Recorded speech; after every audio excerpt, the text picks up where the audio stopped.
Hey everyone, welcome to another episode of 10 Minute Marvel. I'm your host, Petter. Today on 10 Minute Marvel, we are going to be talking about The Falcon and the Winter Soldier, Episode 3, as well as 2 trailers that have come out. But before I get to all of that, I just want to thank you all for listening. I hope that you're enjoying the podcast. If you are, please consider subscribing, leaving a rating and review. All of those things help the podcast grow and more people to find it. You can find the podcast over on iTunes, YouTube Music, Spotify, and Stitcher. So let's hop into the news. We got 2 new trailers this past weekend. The first one being a trailer for Black Widow. This one really didn't have all that much new to it. There's a little bit of new footage of the Red Guardian when he's younger and Natasha when she is younger as well. Maybe a little bit of new dialogue, but again, it was a lot of what we've already seen before. But with the July 9th release date, both in theaters and on premiere, it's time for them to start ramping up advertising again. The other trailer we got was for Loki. So this is the second trailer that's come out for Loki, and this one was also a blast. We got to see more within the TVA, and it looks like we're going to be seeing multiple versions of Loki. This is something that we had potentially expected we'd see. They definitely hint at it a little bit more. And we get this idea and we get this picture of how the timeline is just splintering as all this time travel with the Infinity Stones is causing major issues. And just how with Loki's travel, now potentially he has to go and fix all of these things that he caused in the first place. Definitely looks like a fun show. I'm excited for this one. This was probably my number 2 anticipated show when they did that initial Phase 4 announcement.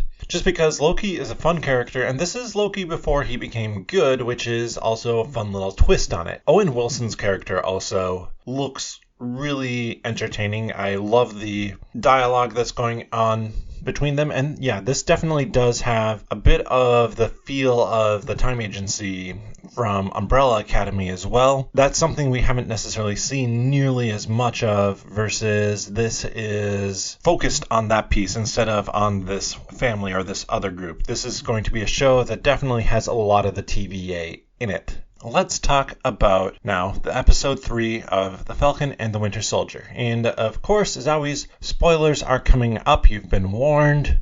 And we're diving in. This episode, I will say, I was a little bit disappointed with when I initially watched it. I think that there's some things now that I've learned about it that definitely redeem it a little bit, but it's a little bit rocky for me. I thought it was fun, but not great. And I missed... And this is the real thing that kind of dropped it for me a little bit, was I missed the human interaction, the human connection piece that we had gotten in the previous 2 episodes. Like, we got to see Sam dealing with his family, we got to see Bucky with his therapist, and then they toned that back a little bit in the second one, but we still got to see what's more grounded and more humanity-based with the Isaiah Bradley stuff, and just some more of the humanity and kind of how the world works in a very realistic way. And that was very much out the window for this episode. We got to have a nice little commercial for basically the company that is bringing humanity back together and back to where it was before, which is not necessarily what they should be doing, but the idea of reacclimating people into society is definitely a good one after the blip. And there's definitely going to be massive amounts of fallout from that. And I won't bother going by a full recap for this, but there have been a few interesting things that I found out about this. So this episode, the middle 2, actually, so next week's as well, are written by the writer of John Wick. And you can definitely see with Madripoor this heavy John Wick influence to it. There's way more fighting in this episode than there has been in any other one, and a lot of close combat versus previous episodes where, yeah, there's been stuff with Sam fighting in helicopters and stuff like that where it's close fighting, but that felt more like the standard Marvel big action pieces. These felt a whole lot smaller, and that was actually pretty cool. I liked the fight sequences, the one in the bar, the one with Sharon Carter.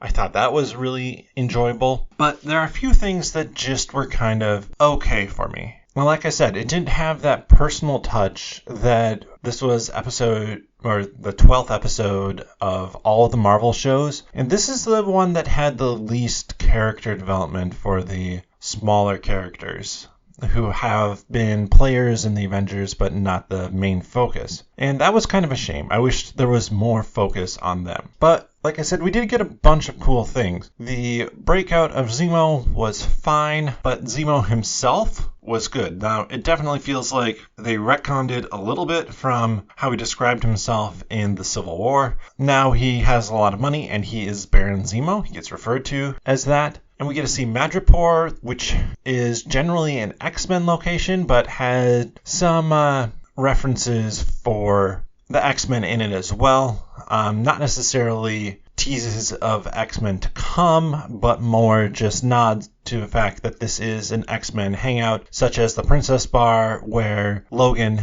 Wolverine hangs out for a period of time. There are a number of fairly big questions that come out of this, I feel like. And one thing the director said that definitely is fueling speculation. So the big question, obviously, is from this episode is who is the power broker? We get to see more about the power broker and about how he's the one who's in charge of the super soldier serum within Madripoor, or what was within Madripoor, but has been stolen by the Flag Smashers, and they've powered up 8 of themselves, which means there's still 12 available. There's a few different ideas about who this could be. The one that I like best is that this might be the Mandarin, the actual Mandarin who's in charge of Madripoor, or kind of keeping an eye on Madripoor. And it'd be a nice little nod, if that was the case, to what was coming up with Shang-Chi in the Legend of the Ten Rings. I think it could be cool to introduce the character, then go back a little bit and figure out some of that past while focusing on a different character besides the Mandarin, so it's not like the Mandarin's origin story or something like that. And then obviously there's what